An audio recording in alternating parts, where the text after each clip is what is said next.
and therefore illegal. It is now particularly important that Ukrainian and Russian sides to talk to each other without delay, including through possible multilateral mechanisms. These must produce results within a limited time frame. The heads of state and government announced that the European Union would also participate in a multilateral contact or coordination group being set up to de-escalate the situation. This should have as its objectives, among others, to build confidence between the parties, watch over the territorial integrity and sovereignty of Ukraine, protect all citizens against intimidations from all sides, observe the rights of minorities, including their linguistic rights, help to prepare free and fair elections, and monitor implementation of agreements and commitments. As regards Russia, the European Union wants a relationship with Russia based on trust, mutual interest and respect of international obligations. It is clear that at present there cannot be business as usual. The heads of state and government therefore decided to take actions, including those envisaged by the Council on 3 March. These include the suspension of bilateral talks with the Russian Federation on visa matters, as well as on the new agreement. They also supported the decision of the European members of G8 and the EU institutions to suspend their participation in G8 summit preparations until further notice.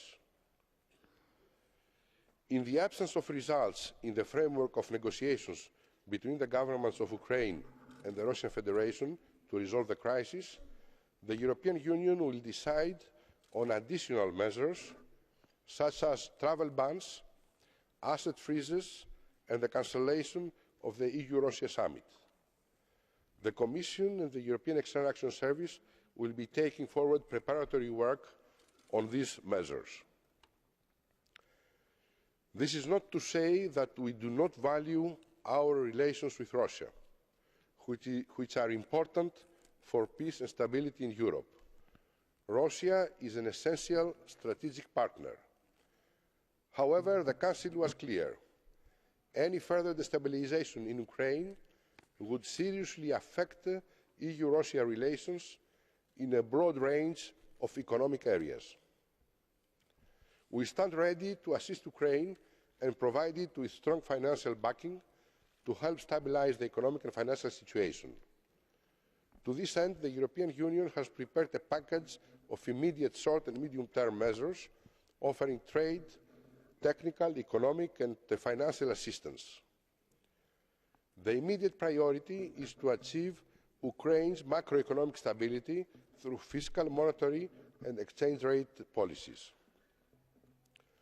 We also expect Ukraine to take action urgently to launch ambitious structural reform, including the fight against corruption and in favour of transparency.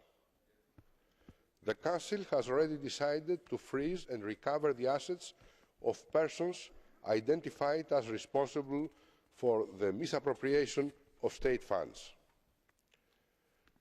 The EU is committed to signing the association agreement, including a deep and comprehensive free trade area.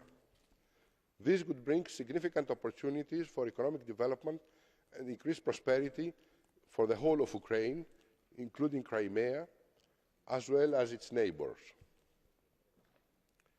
It was agreed that the EU would sign the political part of the association agreement as a matter of priority.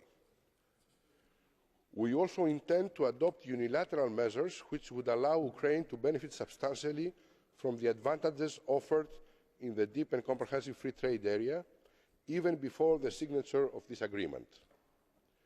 Such measures would entail an offer to apply provisions related to the import of goods by reducing tariffs and opening tariff rate quotas by so-called autonomous trade measures.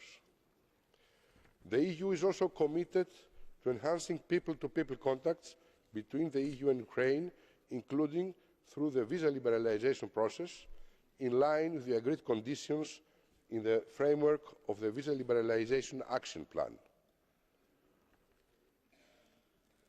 The issue of energy and energy security must not be forgotten. It represents an important part of the Union's external relations, and we will continue our efforts to ensure a secure energy supply. The EU is prepared to help Ukraine to secure its own energy supply through diversification, better energy efficiency and effective interconnection with the European Union.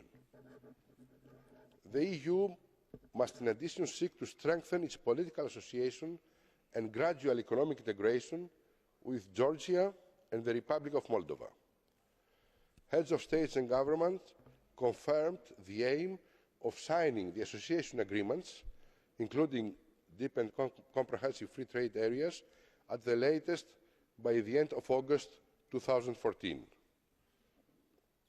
Mr. President, honourable members, let me conclude by underlining that de-escalation of the situation in Ukraine remains the key priority.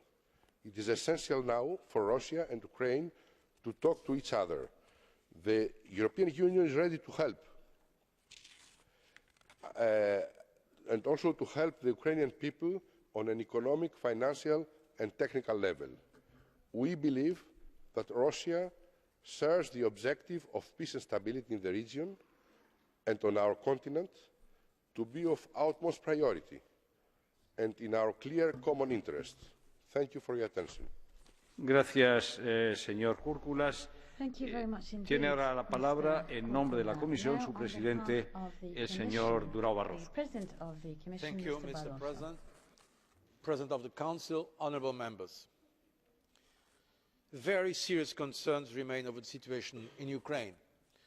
And I would like to start by saying how grateful we are for the constant attention that this Parliament has been giving to this most important crisis.